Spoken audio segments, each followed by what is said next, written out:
In November of 1922, after 5 years of searching, Howard Carter and his patron Lord Carnarvon finally discovered the last resting place of Tutankhamun. His tomb was found directly beneath the tomb of Ramses VI, which had been built much later on. As a result, the debris from the construction had been dumped into the entrance to Tutankhamun's tomb. A stroke of luck for us today, since the boy king's tomb thus remained intact and hidden for more than 3,000 years. This fantastic exhibition transports us to the famous tomb at the very moment of its discovery. Everything has been arranged as it was seen in the original photos and records of the archaeologists. This is the antechamber, looking exactly as it did when Howard Carter found it.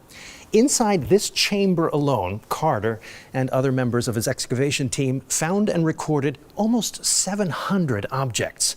Strange-looking animal figures, statues, and gold. Everywhere, the brilliant glint of gold.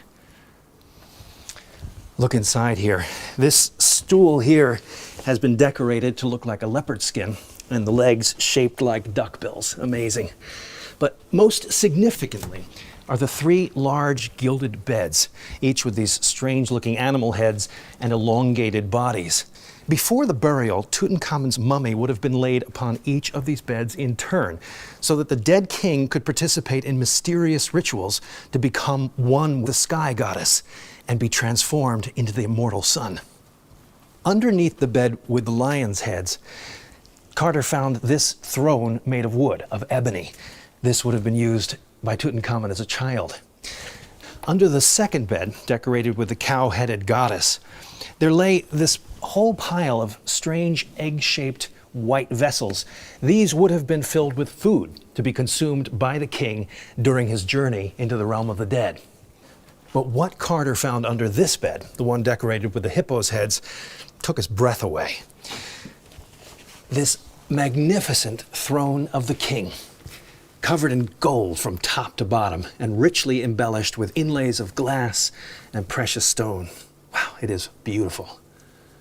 However, it seems likely that grave robbers broke into the tomb shortly after the young pharaoh was buried. A number of golden items lie carelessly dumped into a heap in this corner of the chamber. Fortunately, the would-be thieves seem to have been interrupted because the other contents of the tomb remain just as we see them here. It took 3 months for Carter and his team to clear out this chamber. These 2 figures standing guard indicated where the entrance to the burial chamber must be. So on February 17, 1923, Carter began tearing down the wall that separated the chamber from the mummy of the pharaoh.